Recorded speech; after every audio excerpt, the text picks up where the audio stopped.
Pendudukan Belanda di Sumatera Utara tidak mudah. Mereka harus melakukan agresi militer melalui dua arah, yaitu pantai timur dan pantai barat Sumatera. Di pantai timur, Belanda menghadapi perang Sunggal yang dipimpin oleh Datuk Sunggal dan juga perang Karo yang dipimpin oleh Kiras Bangun atau yang lebih dikenal dengan nama Pagaramata. Sementara di pantai barat, Belanda harus berjibaku dalam perang Batak yang dipimpin oleh Sisingamangaraja XII.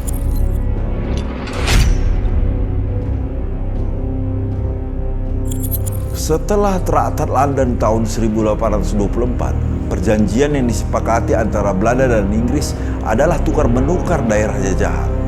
Belanda semakin percaya diri untuk menguasai Sumatera. Berkat bantuan kerajaan Siap, Elisa Necher, utusan Belanda datang menemui Sultan Delhi Mahmud Perkasa Alam untuk bernegosiasi dengan alasan memberikan perlindungan politik. Dengan sebuah perjanjian, Sultan Delhi memberikan konsesi kepada Belanda untuk membuka perkebunan tembakau. Perkebunan tembakau itu pertama kali dibuka oleh pengusaha Belanda bernama Jacob Nenhuis. Perkebunan tembakau itu ternyata berkembang pesat.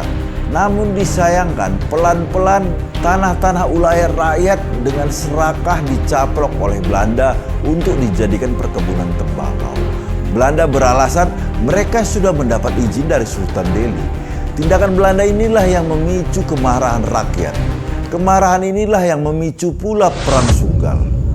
Laskar rakyat yang dinominasi oleh suku Melayu dan Karo mulai membakari perkebunan dan bangsal-bangsal tembakau di Sunggal dan sekitar Medan. Kobaran perang dipimpin oleh Datuk Mahini Surbakti atau lebih dikenal dengan gelar Datuk Kecil. Pada tahun 1872, Belanda mengirimkan agresi militernya namun dipukul mundur oleh gerilyawan Sunggal yang mendapat bantuan laskar dari dataran tinggi Karo, Gayo dan Alas.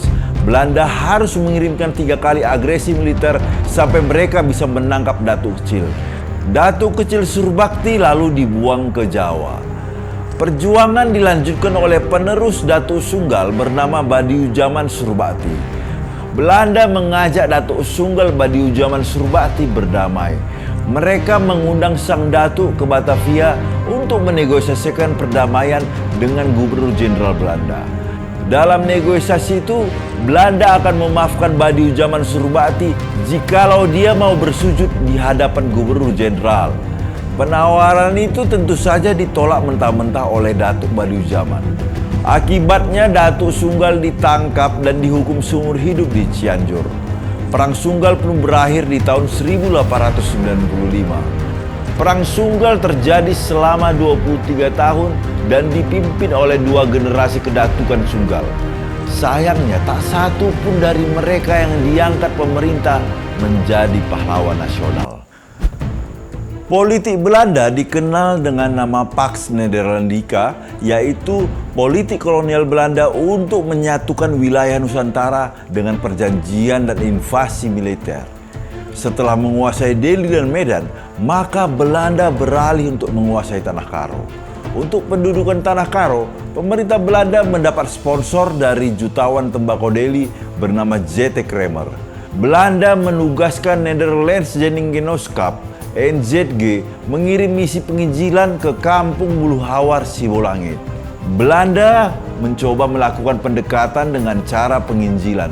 Penginjilan itu berkembang. Belanda melanjutkan pendekatan ke dataran tinggi Karo dengan mengirim pendeta Guillaume sebagai utusan dengan alasan penginjilan. Strategi penginjilan di Sibolangit diharapkan bisa ampuh juga di sana. Namun kehadiran pendeta Guillaume justru membuat amarah seluruh raja-raja dan tokoh-tokoh Karo. Mereka menganggap Guillaume adalah mata-mata Belanda untuk menguasai Tanah Karo. Pendeta Guillaume ditolak. Rumah yang ditempatinya di Kabanjahe diserbu oleh laskar pejuang yang dipimpin oleh Kiras Bangun alias Pagaramata. Belanda tidak menyerah. Mereka melakukan operasi militer ke Tanah Karo dipimpin oleh Letnan Kolonel Elekman. Terjadi peperangan hebat di sekitar Kabanjahe dan Brastagi. Pasukan Garamata berusaha bertahan. namun kalah karena kurang dalam amunisi senjata.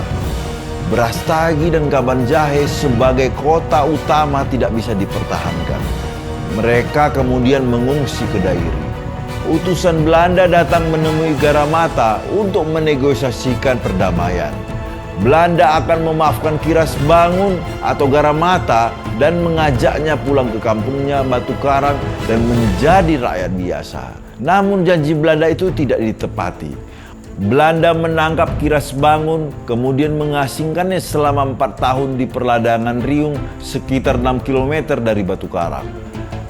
Garamata wafat tahun 1942 di usia 90 tahun, kemudian dimakamkan di desa kelahirannya, Batu Karang.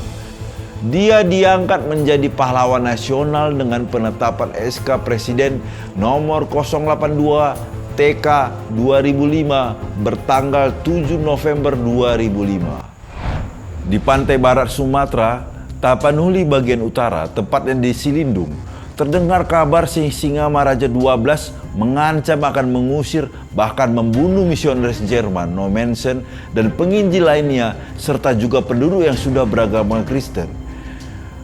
Kabar itu menyebut pasukan Singamaraja 12 akan dibantu pasukan dari Aceh.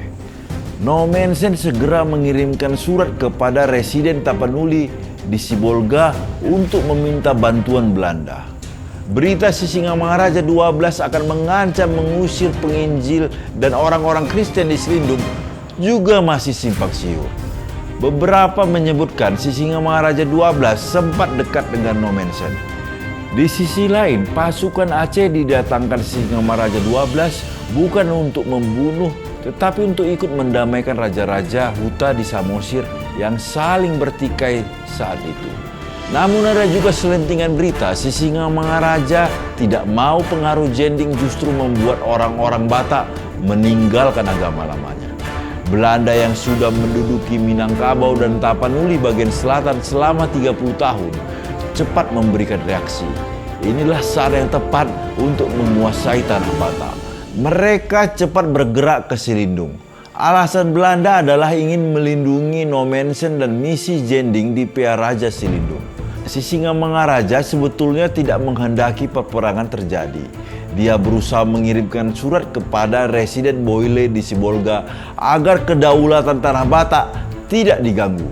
Namun surat itu tidak diindahkan.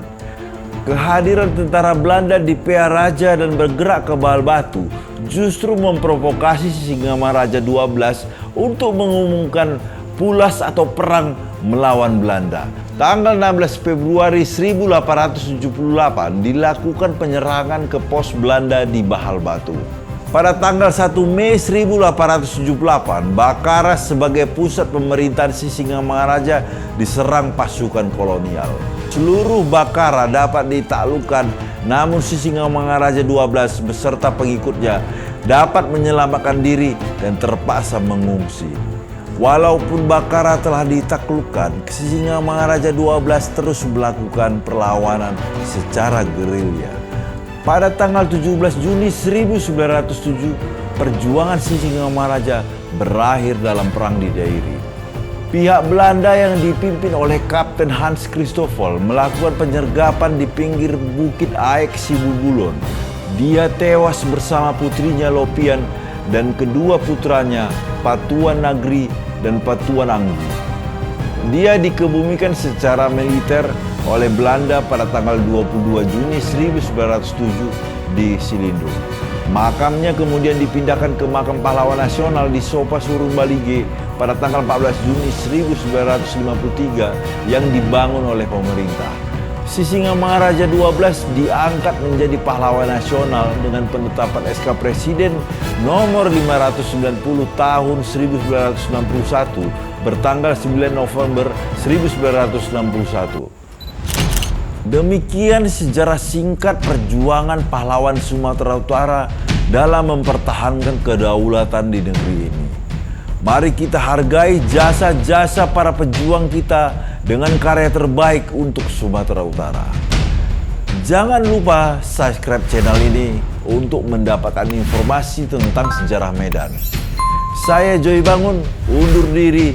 Sampai jumpa di cerita sejarah berikutnya.